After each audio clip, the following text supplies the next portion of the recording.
La abstención, opción patriótica. Este programa tiene como objetivo informar a la ciudadanía sobre el abstencionismo y sus implicaciones en diferentes contextos históricos. Fomentar una mayor participación democrática en un Estado de Derecho y concientizar sobre la importancia de la participación ciudadana en un proceso político y democrático. Fomentando la toma de decisiones electorales informados y responsablemente. Asumiendo una postura política popular, puede decirse radical contra un proceso viciado conducido por personas corruptas. Les damos la bienvenida a nombre del Frente Abstencionista Popular, FAP, donde somos del criterio que la lucha de clases se da en una forma permanente, en sus diferentes manifestaciones. Todas las tareas que realizamos deben ser para fortalecer la organización popular.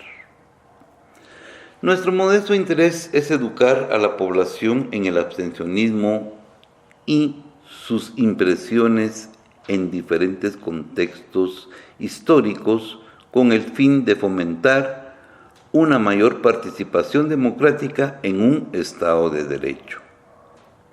Concientizar sobre la importancia de la participación ciudadana en un proceso político y democrático, fomentar la toma de decisiones electorales informada y, sobre todo, responsablemente. También deseamos presentar y contextualizar el tema del abstencionismo en diferentes entornos, tanto históricos como políticos, culturales y de otras formas. Pretendemos analizar la relación del abstencionismo con la resistencia popular, la democracia, el Estado de Derecho y las elecciones. ¿A dónde vamos? ¿O qué queremos? Estamos comprometidos en fomentar la participación ciudadana del proletariado y las capas medias en un proceso político y democrático, por medio de la resistencia popular. Cumplir con la tarea de informar que la importancia de tomar decisiones de una forma responsable en todo proceso político y democrático. También sostenemos la postura del abstencionismo es una forma de resistencia que es parte de la lucha de clases en una sociedad. De esta manera podemos lograr cambios significativos y transformar el sistema político. Dentro de la filosofía marxista, siempre partimos del materialismo histórico, iniciando que al vivir en comunidad, siempre se debe de contar con una estructura organizativa, donde el liderazgo debe de llenar un perfil mínimo. Pero a la par, debe de estar una comunidad vigilando que se haga bien la labor, ya que de ello depende la sobrevivencia y el desarrollo de la misma sociedad. Para profundizar en este tema, contamos con la presencia de nuestro maestro Martín Ramírez, quien con su modestia nos ilustrará sobre la abstención como un acto de resistencia. Camarada Martín, tú tienes la palabra. A cada quien, dependiendo de su capacidad, quien era capaz para treparse a los árboles, se le encomendaba estar en la recolección. Quien tenía capacidad para preparar los primeros instrumentos de caza, se le encomendaba esa tarea. Los cazadores, cuando tenían esa capacidad, eso se les encomendaba. Y a lo mismo con las mujeres, dependiendo de sus capacidades, esas eran sus tareas. ¿Quién seleccionaba? ¿Quién era la voz que definía quién para un lado y quién para el otro.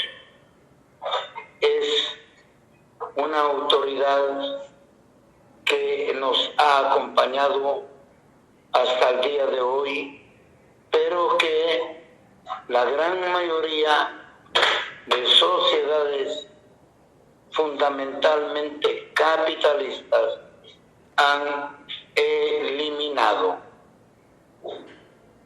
Este grupo, esta autoridad, se llamó Consejo de Ancianos.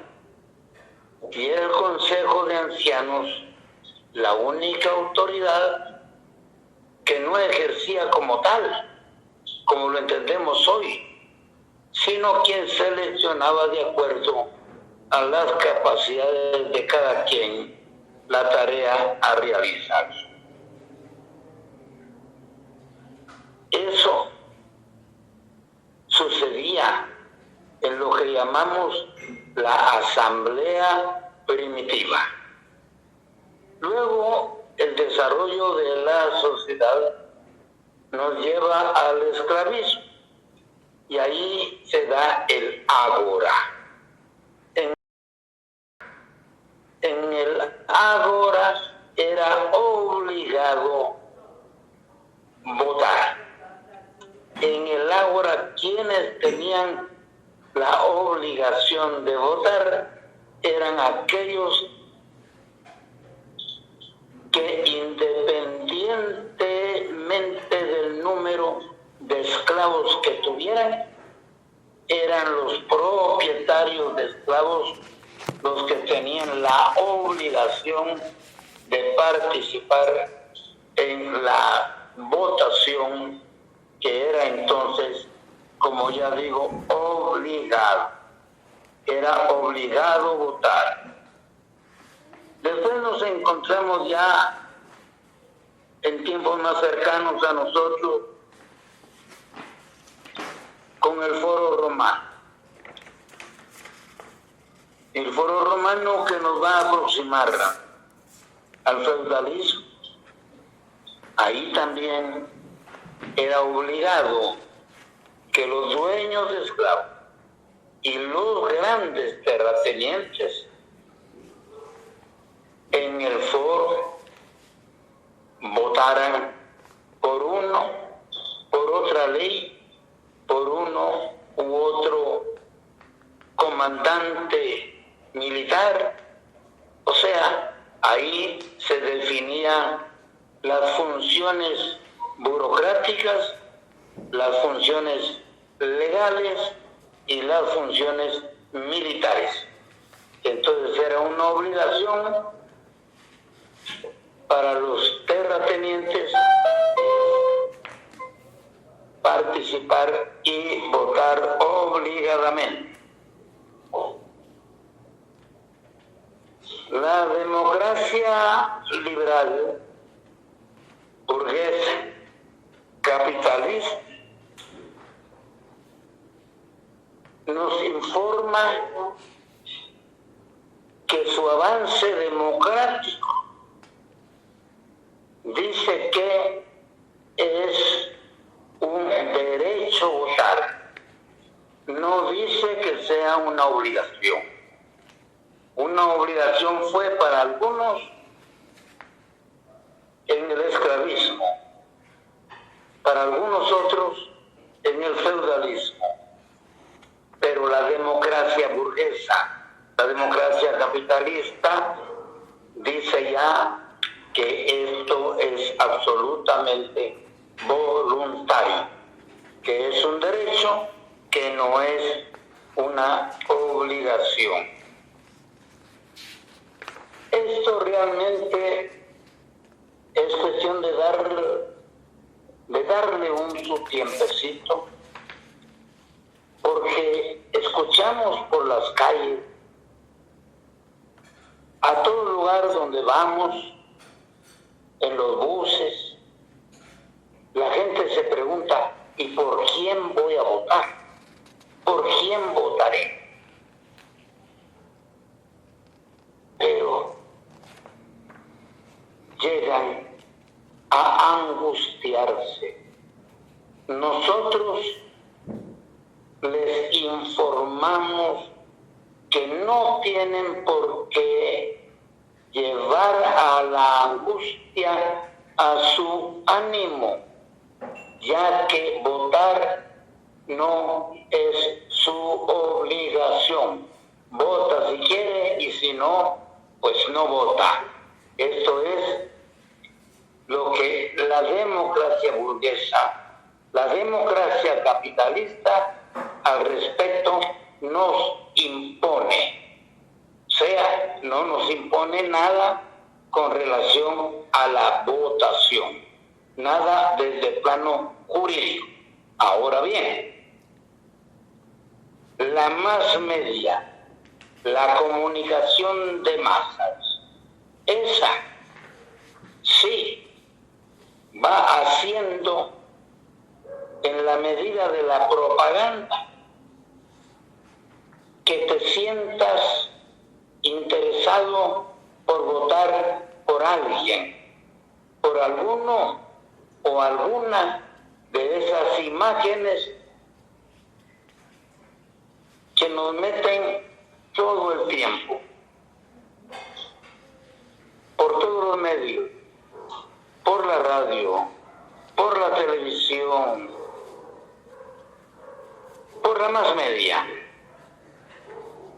Y nosotros tenemos que decir: pueblo de Guatemala, libérate de ese acoso. No permitas que te acosen. Óyelos con indiferencia. La cancioncita de uno, las frases del otro, solo son formas que adquiere el descaro, que adquiere la mentira, que adquiere la estafa, la demagogia. Vamos a decir que la historia de Guatemala al respecto de la votación tiene un caso paradigmático, digno de tomarlo en cuenta. Resulta que Rafael Carrera participa en unas elecciones, en una votación,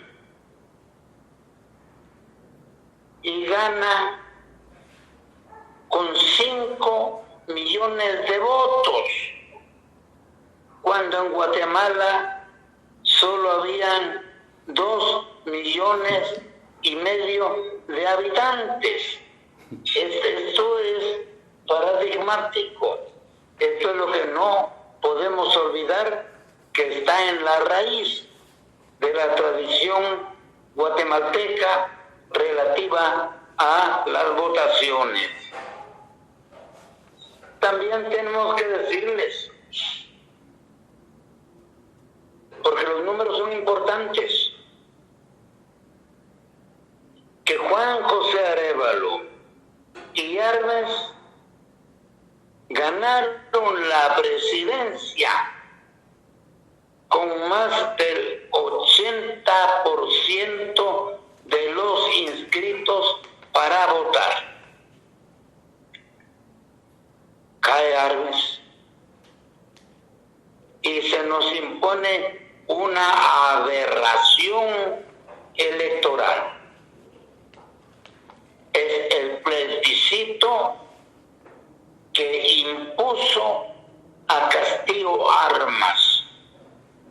No podía ser de otra manera, pero no hay registro del abstencionismo en ese plebiscito. No hay dato, pero es de suponer que fue muy alto. Este abstencionismo está registrado de 6 elecciones para atrás. 6 con la de Yamatei. Y desde entonces el abstencionismo mantiene una curva en ascenso. Podemos decir que desde Arzú para acá cada vez es mayor el número de abstención.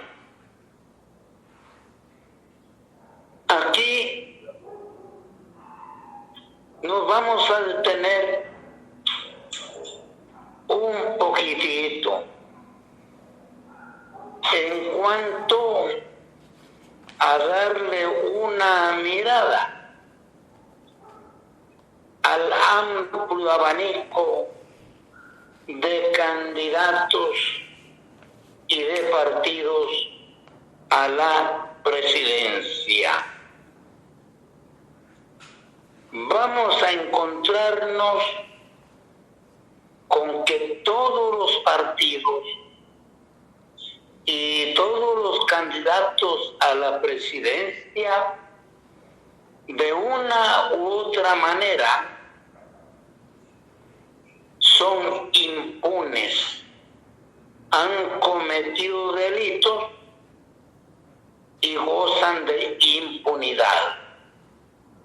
Y la impunidad es la madre de la corrupción. En China no hay corrupción, porque ahí cualquier malversación de fondos del Estado puede pagarse con la vida. El abstencionismo, además, al menos a mí, me hace recordar la abstención, el abstemio. ¿Quién es abstemio? En nuestro medio, aquel que no toma licor, porque para él esa es una bebida tóxica. Y para el pueblo, para la democracia, para el desarrollo progresivo que nuestro pueblo necesita, requiere y exige, la abstención nos está avisando que las votaciones son una bebida tóxica. Tóxica porque está llena de impunes, está llena su oferta de corruptos. No hay un solo partido que no tenga impunes, no hay un solo partido que no sea corrupto.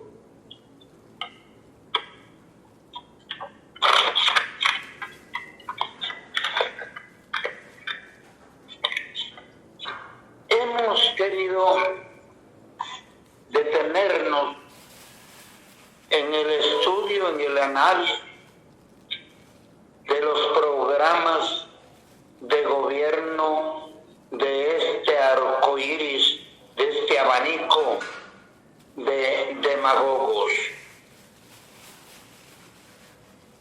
Hemos visto sus proyectos, hemos examinado sus candidatos y hemos podido confirmar que o ignoran o burlan el concepto de soberanía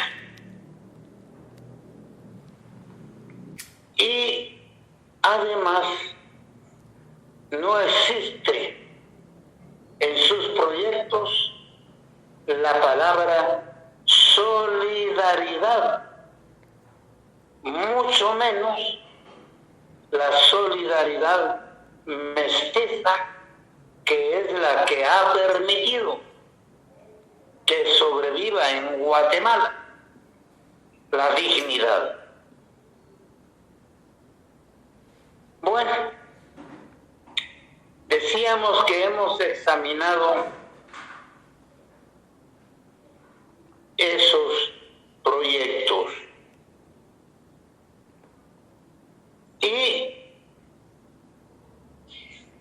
por ellos, a través de ellos, se prolonga la dictadura teológica. No dicen absolutamente nada con relación a esta desgracia que sufrimos.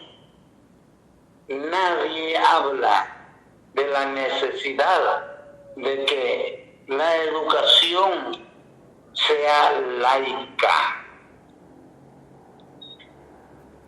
Por medio de sus programas uno deduce que garantizan que la dictadura política habrá de prolongarse, puesto que nadie habla de cómo van a hacer para eliminar la impunidad.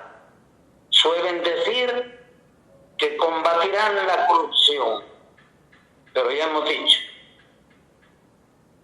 corrupción habrá siempre que haya impunidad. Bueno, también se deduce de sus programas que la dictadura judicial o jurídica se va a prolongar, porque no hay ningún instrumento que garantice la eliminación de los huizaches y las huizachadas de todos los abogados, del cuerpo jurídico, del colegio de abogados. No hay cómo eliminarlo. Son ellos los que han copado la San Carlos y son ellos quienes impunemente siguen corrompiendo esa fuente de educación que debiera de ser la San Carlos. También se deduce que garantizan la prolongación de la dictadura económica, porque garantizan la propiedad privada de la oligarquía y no garantizan la propiedad comunal, la propiedad común del pueblo.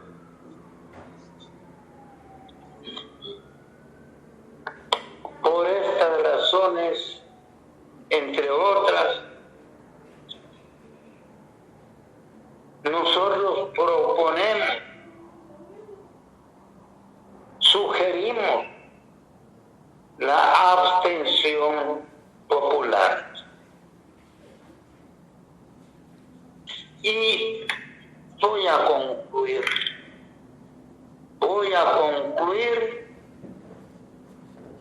trasladando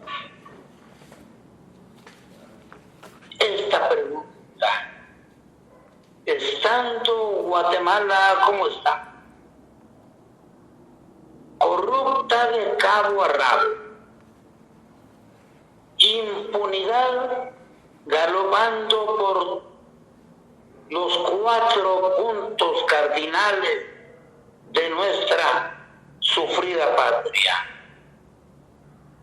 La pregunta es, entonces, ¿quién nos va a salvar? Si usted cree que hay un candidato, un partido impune y corrupto que nos vaya a poder salvar, está equivocado. Entonces la pregunta se mantiene. ¿Quién nos salvará? Y tenemos que sostener que al pueblo lo salvará el pueblo organizado, informado y combativo. Cuando el pueblo, ustedes y nosotros estemos suficientemente informados, cuando hayamos entendido que es necesario leer, leer, leer y leer, y lo hagamos con la visión de un corazón valiente, cuando entendamos que tenemos que organizarnos, informarnos y ser plenamente combativos, entonces vamos a encontrar la forma de defendernos nosotros a nosotros mismos. Nos han preguntado, ¿y eso cuándo? Compañeras y compañeros, tome en cuenta los plazos. Si nosotros dentro de 4 años estamos otra vez proponiendo que nos abstengamos, hemos perdido el tiempo. Nosotros tenemos que organizarnos, que informarnos y que convertirnos en personas valientes, en personas combativas antes de 4 años. O esto no tiene remedio sino hasta después de estos 4 años. Dicho esto, compañeros,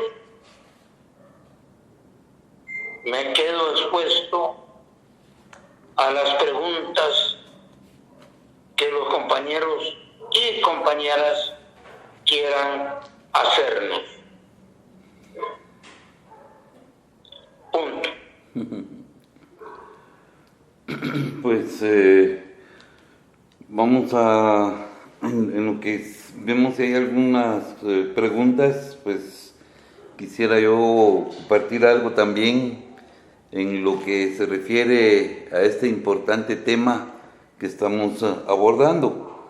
El tema de la elección me puso a mí a pensar, ¿por qué elegimos? ¿Por qué es que se le da la oportunidad a la población a cada 4 años, en nuestro caso, en otros más tiempo, a elegir a una persona o a un grupo de personas para que nos gobierne? Y llegué a la conclusión que para la convivencia pues necesitamos una estructura para la coordinación, y no es solamente en los seres humanos, pues en los seres, se da en los seres vivos en general.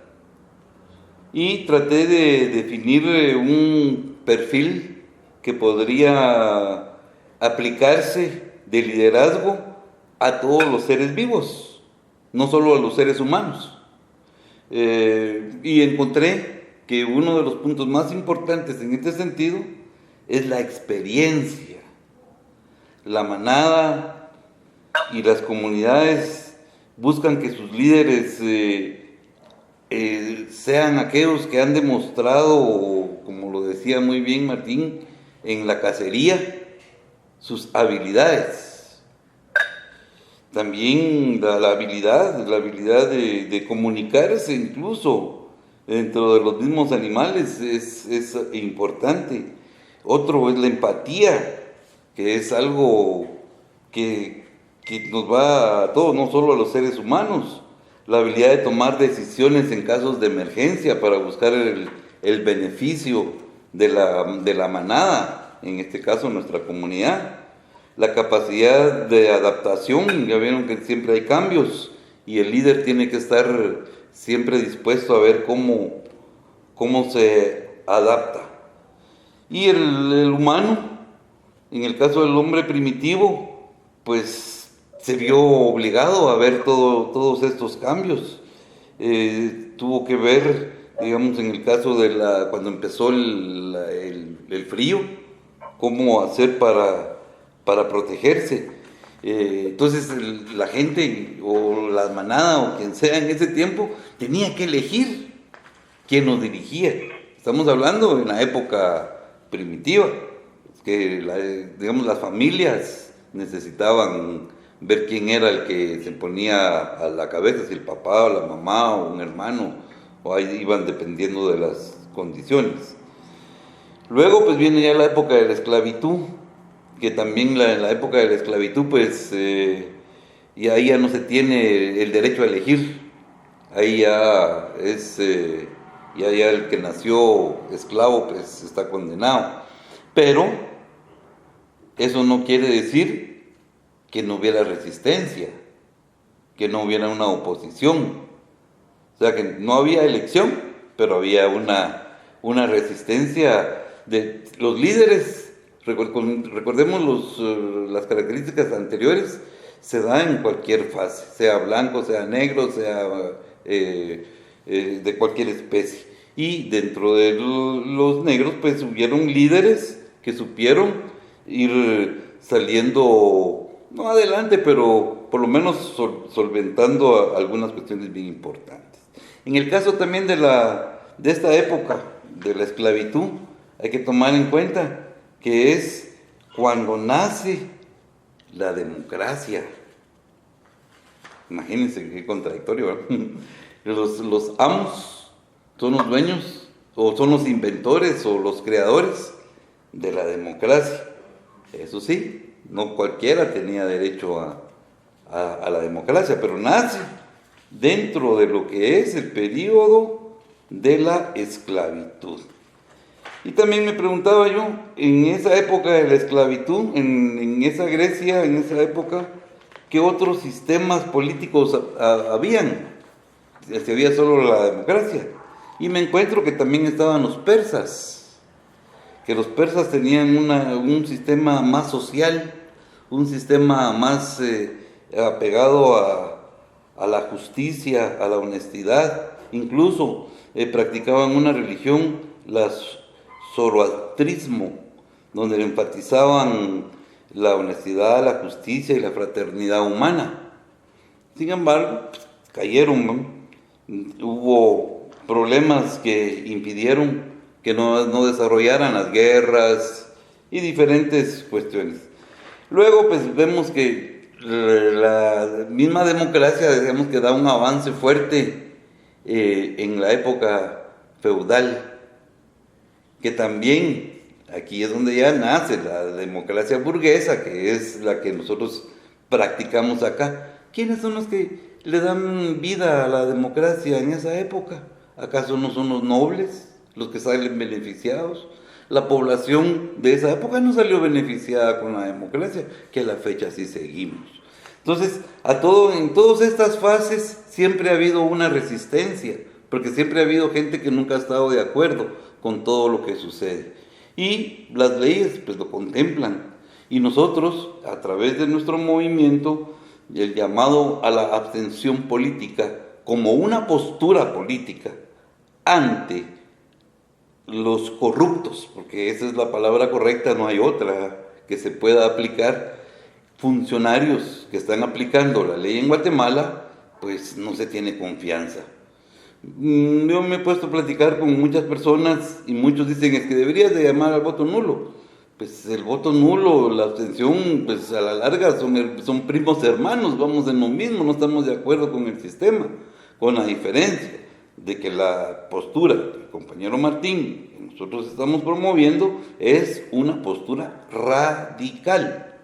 Porque nosotros le estamos diciendo no creemos en el sistema burgués, no creemos en el sistema electoral y mucho menos con las reformas que le han hecho en Guatemala, mucho menos con todo lo que ha pasado.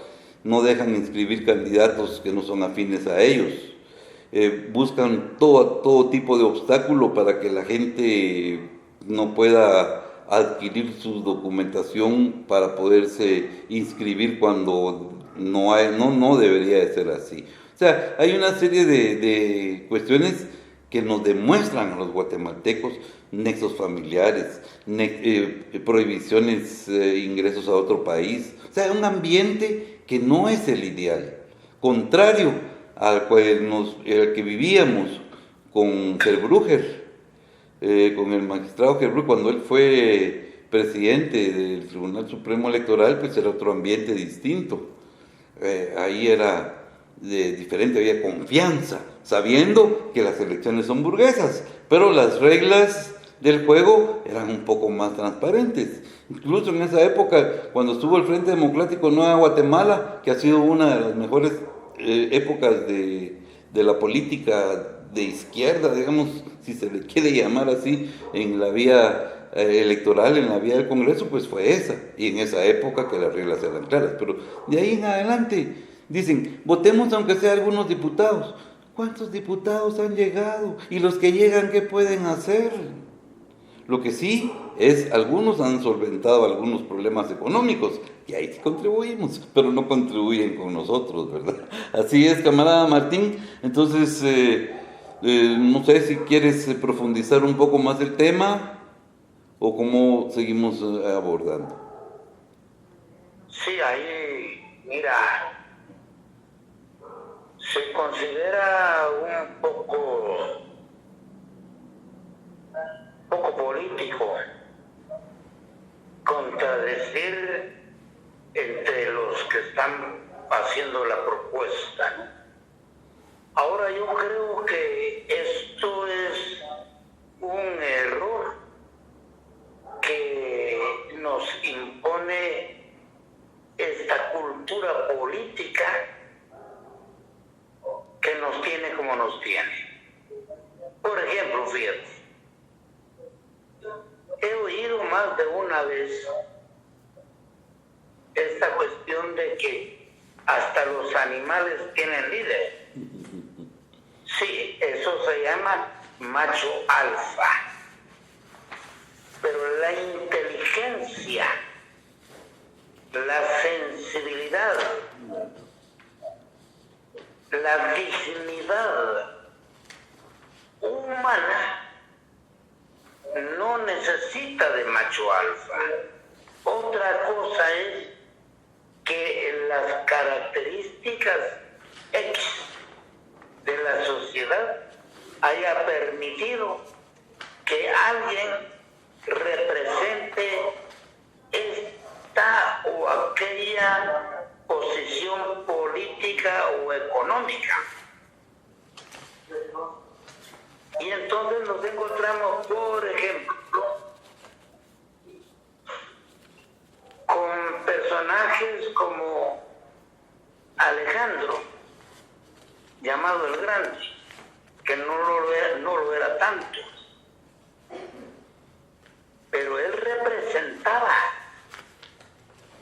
precisamente la concepción griega de Estado.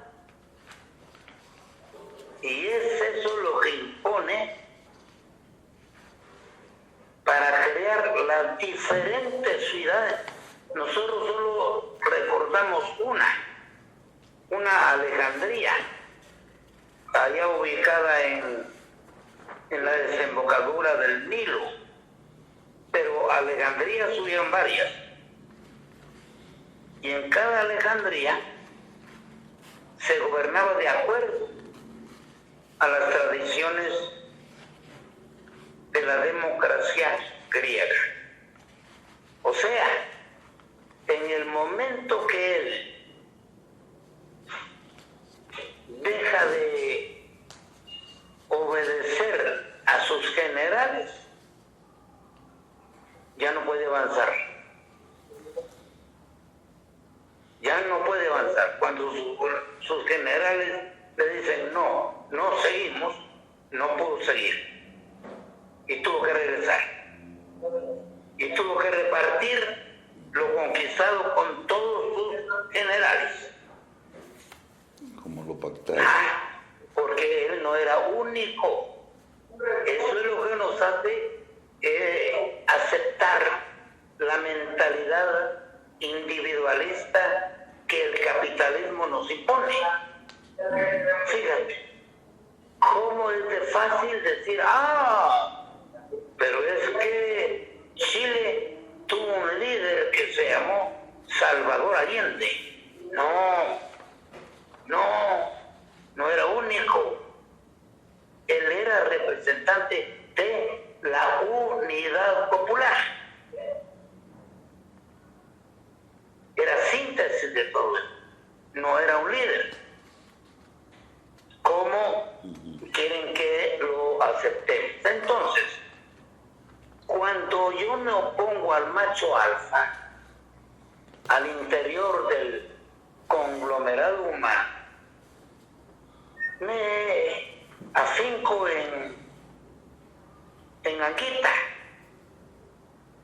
Anguita, ese dirigente, Julio Anguita, que exigía, gritaba por donde quiera que iba esta palabrita: programa,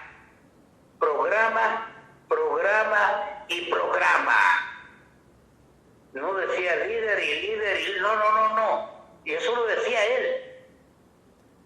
Lo que hay que seguir es programa. Lo que hay que crear es un programa. Y en torno a ese programa, nosotros debemos de garantizar que no aguantaremos 4 años más esta desgraciada dictadura. Pero para eso tenemos que tener un programa. Y esto es lo que estamos proponiendo. El Frente de Abstencionismo Popular propone radicalmente no permitirlo los 4 años. Para ello exigimos unidad. No la estamos implorando, no estamos buscando a ver si se da o no se da, a ver qué quieren unos y otros. No. Nosotros nos estamos uniendo en torno a nuestras necesidades. Y así vamos a resolver el problema de la unidad. Mira, Lo que necesitamos, no pasar 4 años más con esta misma desgracia. Tenemos que unir. Para una mayor es que resulta que hay partidos, hay un partidito que dice que no le importa participar o no en esta elección, porque se está preparando para dentro de 4 años ganar las elecciones. Eso es una manera de ponerse al servicio de la oligarquía dentro de 4 años. Claro. Es decirle a los Arzú, a todos esos infelices, nosotros les vamos a cholerear dentro de 4 años mejor que nadie, porque en 4 años nosotros nos preparamos. Somos del nosotros relevo. Decimos no. En 4 años tenemos que cambiar esta mugre. Claro. Mira. O llegamos con nuestro partido a las próximas elecciones ya concretado, o logramos que nuestra oposición permita señoras, señores y señoritos que están en el poder renuncien. Eso. Renuncien. Claro. Porque ninguno sirve. Claro. El que sea va a tener que renunciar. Y va a tener que renunciar porque nosotros ahora estamos claros. Tenemos objetivos. Somos radicales. Eso, mira, una cuestión que me gustaría mucho que se aclarara, porque a veces no entendemos, hablamos el mismo idioma, pero no nos entendemos. ¿Qué es la unidad? ¿Cómo se debe de interpretar la unidad? O sea, yo me uno al indígena se une a mí, ¿o qué es la unidad? La unidad es un conjunto de alianzas en las cuales ninguna alianza, ningún aliado pierde su personalidad, pierde su dignidad. Cada quien tiene que mantener su unidad, su dignidad, y entonces venir a sumarse. Esto es la unidad es alianza. En el caso, cuando se trata de un en el caso de los pueblos indígenas, ¿cómo podemos hablar de unidad con los pueblos indígenas? De los pueblos, ¿cuándo debería de ser un pueblo una unidad? O sea, son las cuestiones que me confunden. Mira, el problema con los pueblos indígenas no son los pueblos indígenas, son los 30, 40 infelices que se han declarado representantes de ellos. Ese es el problema. Esos no son representantes de sus pueblos. Ellos no pueden ser aliados nuestros. No se representan. No tienen autoridad para ello. Nosotros podemos hacer una alianza con los campesinos ladinos, con los campesinos indígenas. Cuando nosotros decimos eso, mira, es porque tenemos claro que no puede haber división cuando le arrebaten la tierra al terrateniente y digamos la tierra es para el que la trabaja. Allí no habrá quien nos discuta. La tierra, allí habrá unidad. La tierra no es para el pueblo quiché. Los terratenientes estarán en contra de nosotros, sin duda. Pero el campesino que necesita tierra. Claro. Imagínate, ¿cuál es el déficit de vivienda que estamos sufriendo? Enorme. ¿Y cómo se resuelve? Pues no se resuelve. Lo que pasa es que esa necesidad de vivienda la usan los constructores apoderándose de la cordillera Alush, agredirnos, crear unos edificios ahí que no nos sirven. Claro. Y aquí, que nos van a servir únicamente para dormir. Claro. Lo que están garantizando son dormitorios para que el explotado tenga donde echarse.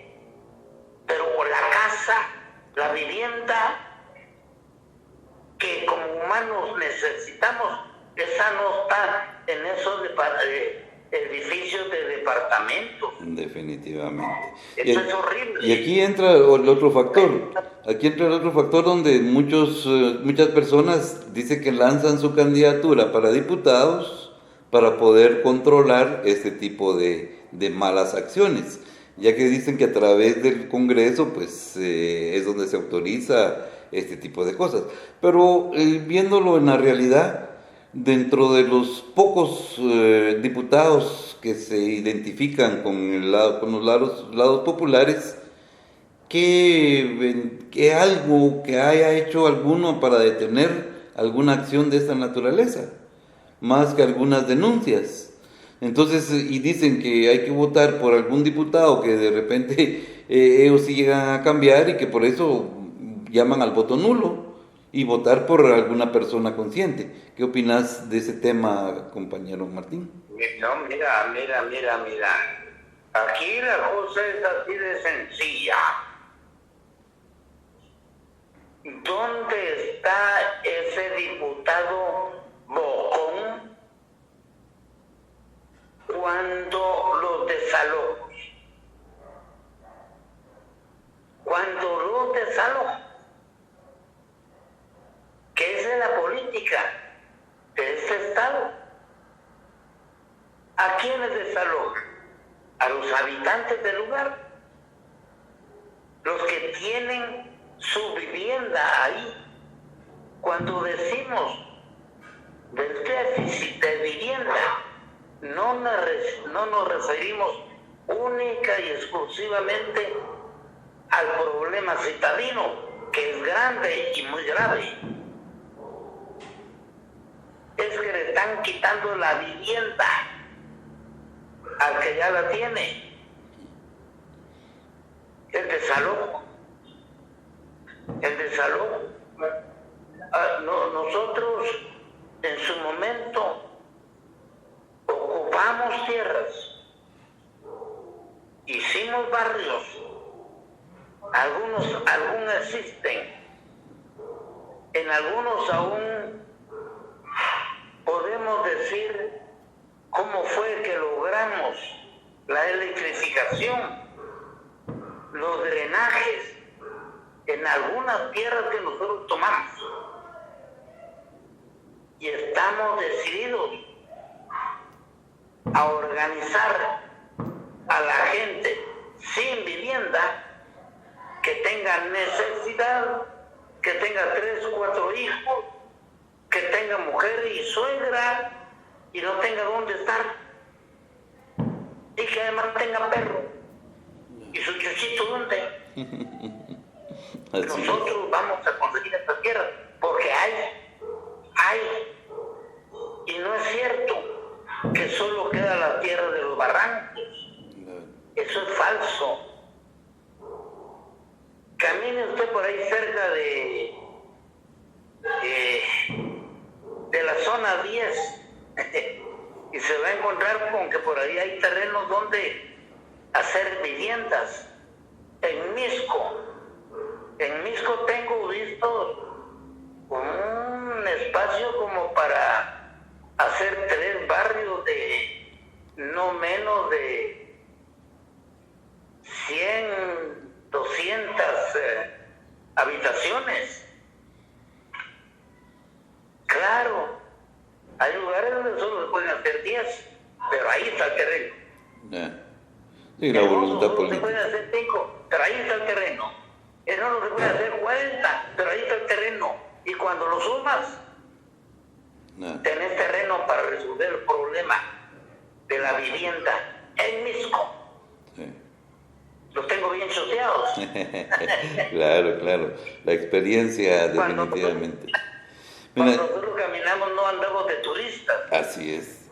En el caso, ya que mencionas Misco, podemos hablar también del caso de los alcaldes, de que muchas personas dicen también a través del poder local de que no van a la abstención porque hay candidatos que pueden cambiar el municipio y que ellos pueden votar por ellos. ¿Qué opinas con respecto a esta otra ofrecimiento de...? A ver, mira, Misco solo puede cambiarse de 2 maneras: ocupando las tierras por nosotros o como le dé la gana a los industriales, que son los que manejan Misco. Porque ahí anda la gente preocupada que que si venden chuchitos, que si no venden atol, que si hay feria o no feria de chicharrones. Sí, pero los que ponen el billete para corromper a los alcaldes son los industriales. Sí. Los señores que venden chuchitos y tacos y que lo invitan a uno para un caldo colorado, eso no tienen para comprar al alcalde y toda esa gente. No. Claro. Son los industriales. Claro. Sí, son los dueños de los cementerios. Son los dueños de las camionetas, son los dueños de las fábricas, son los dueños de las colonias.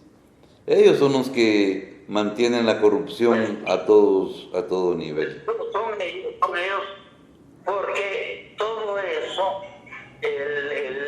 los señores del transporte están impunes. Se han robado todo el billete que se les ha dado. Todos los años se les da billete. Todos los años. Por A, por B o por C. Sí, la ley lo contempla. Buses nuevos. Sí. Y ni siquiera lo reparan. Claro. Los disfrazan nada más y le aumentan. Los disfrazan y mal. Exactamente. Y mal, porque uno se da cuenta. Sí. Pero yo a lo que voy en sí es a esta confusión de la persona. O sea, la persona dice, yo voy a ir a votar por fulano, sutano, sea bueno, sea malo, sabemos que el que llegue no va a ir a hacer nada, pero está votando a favor de los corruptos. Gane quien gane. Mira, es que no importa, no les importa gane quien gane, lo que les importa es votar, porque no se han enterado que no es su obligación. La gente va a votar porque se siente obligada. Moralmente, dice. Moral o física, o concretamente o financieramente, pero están obligados, dicen ellos. Claro. Pero no. Esta es una de las cosas que nosotros tenemos que insistir mucho. Votar no es una obligación. Votar es un derecho. Y el derecho, si quiere lo ejerce, si no, no lo ejerce. Votar es una cuestión voluntaria. Desde 1985 hasta la fecha, los guatemaltecos hemos tenido la oportunidad, libertad o como se le quiera llamar, de asistir a las urnas. Mi pregunta es, en todos estos tiempos de elección, ¿en qué hemos avanzado en esta democracia? ¿Qué cosas positivas podemos presumir? Cuando todos los gobiernos han sido de derecha. Nunca hemos tenido en estos años algo que sea un gobierno que esté defendiendo la lucha de clases. No tenemos un gobierno que ni siquiera la plantea, sino se aprovecha de algunas fases de esta lucha de clases, algunos beneficios sociales que son parte de esto para hacer algo. Pero en sí, ¿qué nos ha traído de bueno la democracia? ¿Qué me respondes, compañero Martín? Mira, nosotros seguimos comiendo cuento. Cuando hablamos de democracia, no estamos hablando de la democracia popular. Estamos hablando de la democracia oligárquica, de la democracia burguesa. Y entonces la democracia burguesa, ahí no vamos a encontrar absolutamente nada positivo para el pueblo. Hay que democracia popular cuando tengamos el poder, que tiene que ser antes de 4 años. Muy bien, sí. Lamentablemente la democracia burguesa siempre nos ha demostrado de que es la que predomina todos los poderes. La prensa. Es que el poder lo tienen ellos. Si para eso es. Bueno, es. Para eso es el poder. Para que se gobierne de acuerdo a una clase. Cuando nosotros gobernemos, vamos a gobernar para nuestra clase, para los pobres, claro, para los explotados, para los oprimidos, para los marginados, para los y las marginados, enajenados, etcétera. Es para nosotros. Claro. Maestro Mar. Sí. Mientras que... En este caso, puede decirse que en nuestro país, en Guatemala, ni siquiera tenemos el surgimiento de la unidad, ni la organización, porque siempre hemos sido dominados. Entonces, ese proceso de unidad de la que tenemos que avanzar y lograr. En Guatemala, la gente tampoco ha estado ni en mi época de los 80, puedo decir que había unidad. Salíamos a manifestar, salíamos a gritar, salíamos a defender supuestamente. Pero esa unidad o esa organización desapareció. Sindicatos, la organización de mercados. Me decía una señora que quien manda ahorita y que tiene el poder en los mercados es la terminal. Y los mercados se rigen porque ellos son los poderosos, los de la terminal. Y yo recuerdo que antes todos los mercados salían a manifestar, a gritar, pero actualmente hasta esta, todos los mercados han sido comprados, han sido vendidos. Entonces llegan a apoderarse de tanto que realmente el pueblo está en una desorganización y no hay unidad. Mira, nosotros hemos llegado a estas circunstancias en la medida que perdimos la capacidad crítica. Dejamos de ser críticos y nos pusimos por eso es que hablé de la dictadura teológica. El guatemalteco en su mayoría está esperando algún milagro, y esto se va a resolver porque Dios quiere, y si no se resuelve es por castigo de Dios, en fin. Y venga el Espíritu a salvarnos. En fin, críticos hemos, pero por eso la insistencia en que leamos, la insistencia en que seamos valientes, porque ¿cómo nos manejan? Si te portas mal te vas al infierno. Entonces le tengo un tremendo miedo al infierno y me manejan como les da la gana. Así es. Me manejan como les da la gana. Y otro factor también importante, camarada. ¿Cómo les da la gana? Otro factor. ¿Cómo es que les da la gana? Otro factor importante. Sí, fíjense que este es un detalle nomás. ¿Por qué tenemos que abstener? Claro. Mira, compañero Martín, otro factor también es la forma en que nos manipulan. La prensa y todo a nuestro alrededor incide.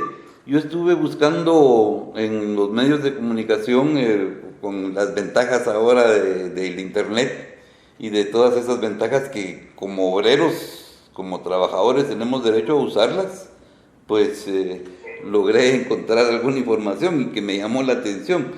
Quiero compartir e informar. Son los titulares de Prensa Libre los días de las elecciones, es decir, antes de las elecciones. Ese día se está realizando la elección. Prensa Libre del 3 de marzo de 1985. Su titular dice: elecciones con gran afluencia de votantes. Luego, en las elecciones de 1990, el 11 de noviembre, dice: habrá segunda vuelta entre Vinicio Cerezo y Jorge Carpio Nicol, antes de la elección.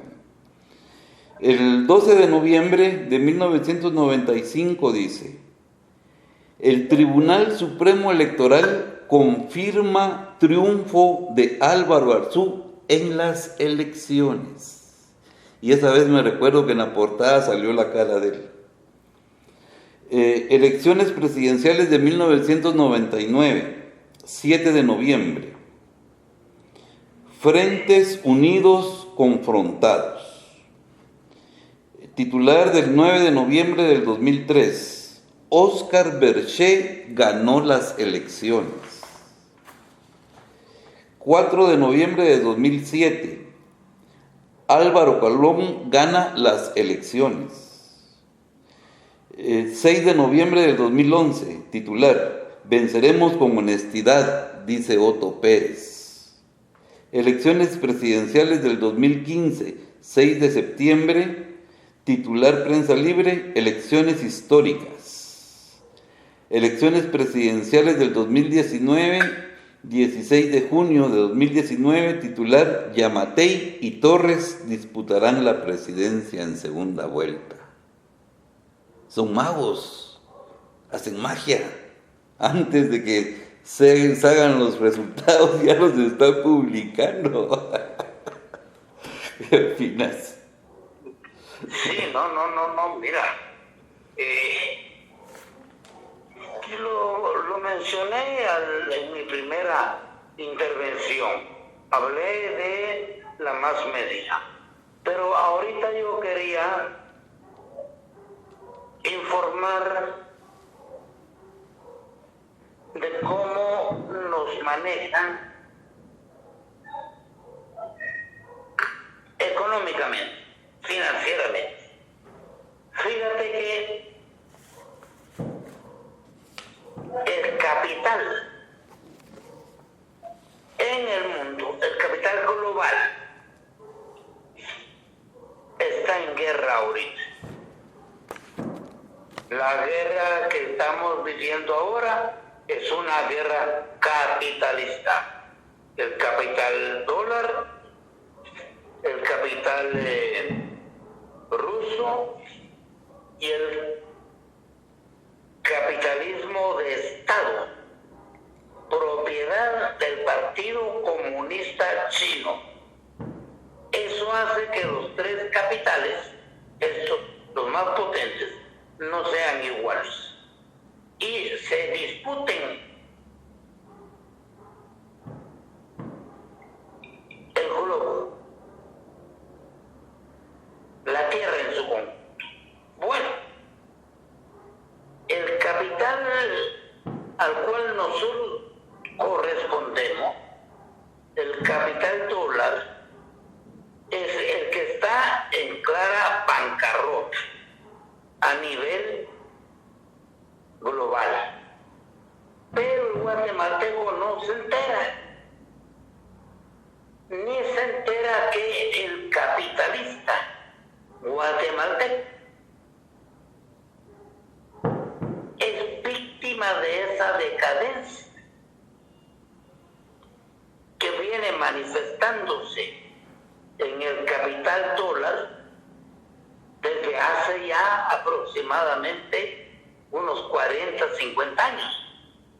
Otra cosa es que sus efectos recién los estemos viendo. Pero el capitalista guatemalteco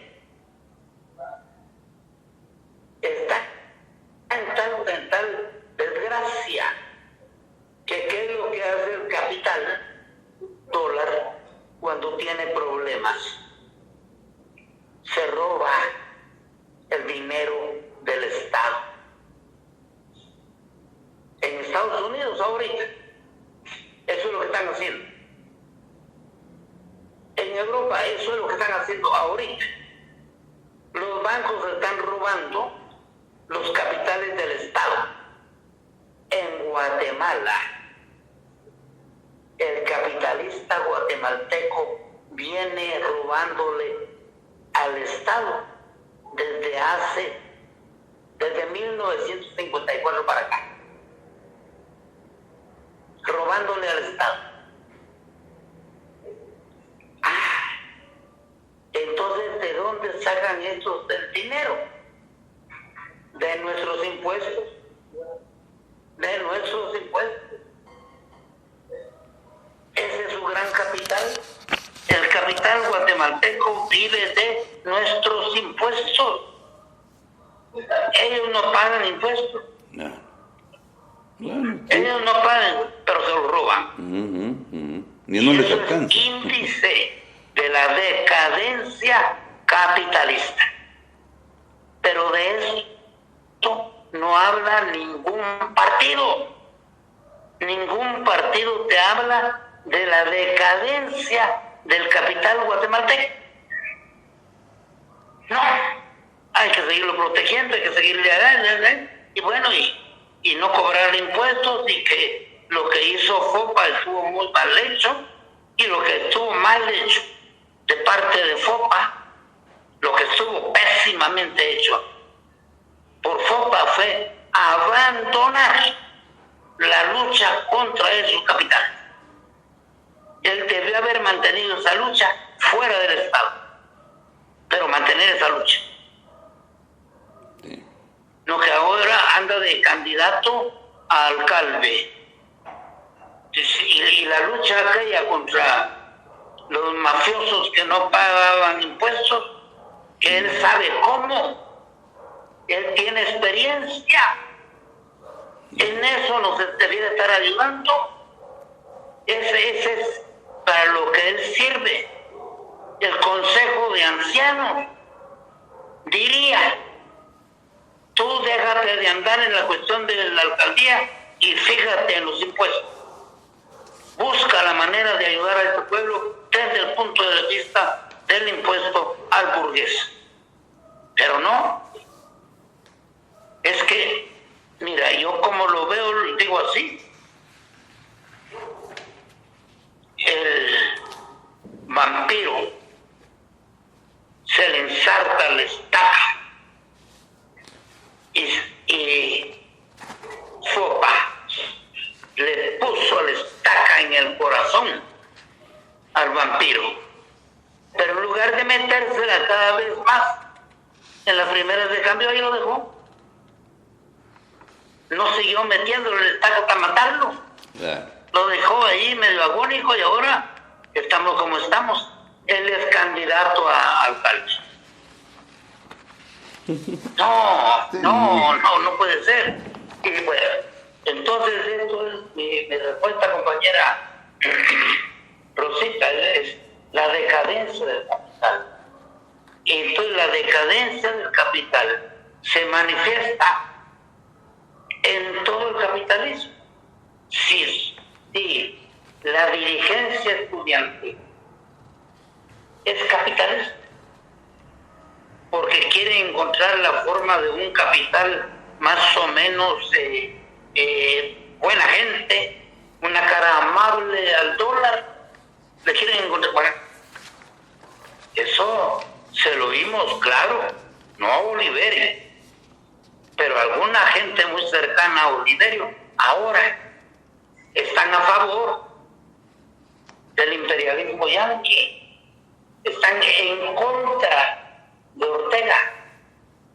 Esas mismas gentes con que compartimos la lucha en aquellos viejos tiempos, ahora están al servicio del imperio, están en contra de Ortega. Por ejemplo, ya le encontraron 7,000 defectos a Bukele, Ya dijeron que Xiomara es inútil. Los mismos esos. Entonces es el capital. Y bueno, ahora se trata de que hemos de reorganizarnos.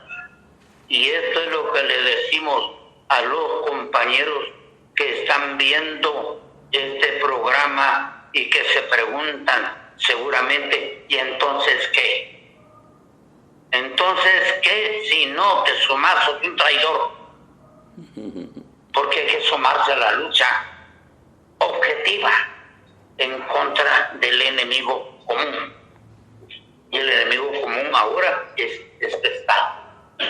Este Estado es el enemigo común de toda nuestra pobreza, es el responsable. ¿Cuántos niños hay con hambre? ¿Y quién habla? ¿Dónde está el programa, el proyecto que hable de la soberanía alimentaria de una manera coherente? Porque hablar de la soberanía alimentaria, diciéndonos que hay que sembrar más rabanitos y más pepinos y que la gente, por favor, sí, eso no le da de comer a nadie. Hay un candidato a presidente que le dice la licenciada que de cada 3 niños hay 2 que están desnutridos. ¿Dónde dice eso? Dice el candidato a la presidencia. ¿De dónde está esa información? No ha leído.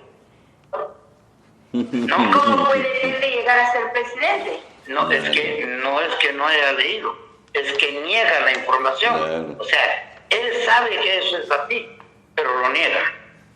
Ellos saben que es así, saben que Guatemala, bueno, lo que explicaba el otro día con relación al nivel de coeficiente intelectual que sufre Guatemala. Está en los países de más bajo coeficiente intelectual. ¿Por qué? Por las hambres vividas, por el alcoholismo sufrido, por la explotación. Entonces nuestro coeficiente, ¿tú lo viste hoy? No. Nuestro coeficiente intelectual está ahí, clarísimo. Y dan ganas de llorar, mami, es así. Entonces, lo niega. No es así. Yo tengo un coeficiente, sí, tú, pero tú no eres el pueblo. Nosotros podemos decir que los que estamos ahora en esta lucha somos privilegiados y eso nos obliga a estar en la vanguardia. Eso es lo que compromete nuestra vida. Yo he sido un privilegiado. No puedo estar en la hamaca, pensando en la hamaca, con un coco. No. Es la lucha, el espacio que le queda a esta gente cuyo coeficiente intelectual no es idéntico al de la inmensa mayoría de la juventud guatemalteca. Es triste. Así es. Es triste.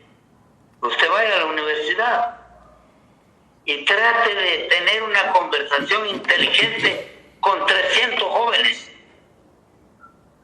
y verá que es imposible, porque el coeficiente intelectual de esa masa prácticamente es muy reducido. Sí, que la juventud ahora, no. Su coeficiente es muy mínimo. Y eso es responsabilidad del capitalismo guatemalteco, que es de los peores, es dependiente de manera absoluta. Bueno, yo hablar de la guerra ahora, hablar de la guerra que estamos como humanidad sufriendo, sabiendo que los muertos los pone mi clase. Mi clase es la que pone los muertos de un lado y del otro, de los que tienen razón y de los que no tienen razón. Los muertos los pongo yo, mi clase.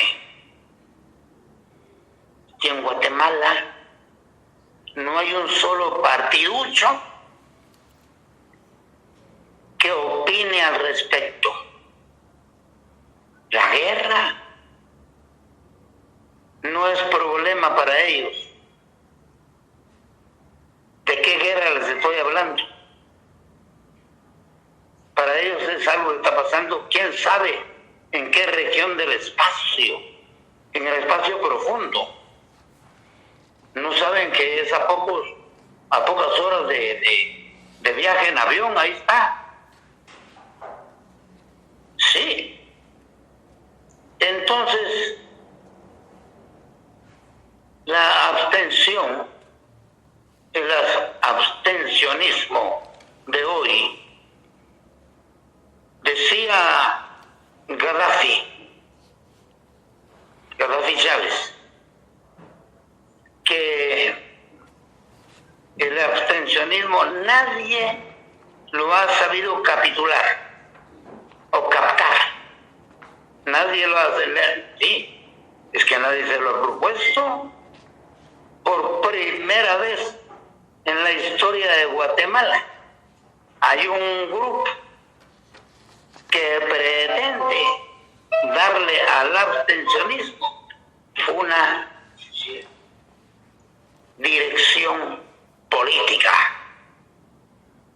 radical.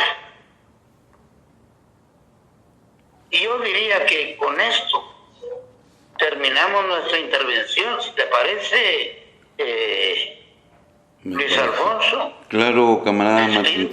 Sí, no, definitivamente. De la audiencia, y diles que dentro de 15 días estaremos aquí tratando de nuevo los elementos ideológicos y políticos de la abstención. Así es. Creo que la próxima vez es del Estado de Derecho, ¿no? Del Estado de Derecho, así es. El Estado de Derecho. El propósito fundamental de estas conferencias es orientar sobre la importancia y sobre el significado de la abstención dentro de lo que es un proceso electoral. También estamos anuentes a que nuestra lucha no se puede quedar solo ahí. Nosotros sabemos que es a través de los movimientos populares que se utilizaron en la Edad Media, que se utilizaron en diferentes épocas de la historia, que son los para luchar contra los gobiernos que abusan, las políticas sociales que alteran nuestro quehacer diario, las huelgas, las manifestaciones, los mitines. En algunos casos pues también han llegado a sabotajes y todo lo que ha llevado al cambio de la lucha social. Nosotros nos mantenemos en esa línea, nosotros mantenemos el llamado a que tenemos que cambiar esa estructura social, pero para cambiar la estructura social, la base fundamental es la organización. Si nosotros no nos organizamos, si nosotros no entramos a la praxis revolucionaria, nuestro movimiento nunca va a avanzar. Y como lo dice nuestro camarada Martincito, dentro de 4 años queremos estar diciendo consignas completamente diferentes a las que hoy estamos viviendo. E invitamos a todos para que dentro de 15 días volvamos a comunicarnos a través de estos medios, y esto quedará grabado para que lo puedan ver, compartir y hacerle conciencia a su vecino, a su amigo, para que juntos transformemos Guatemala.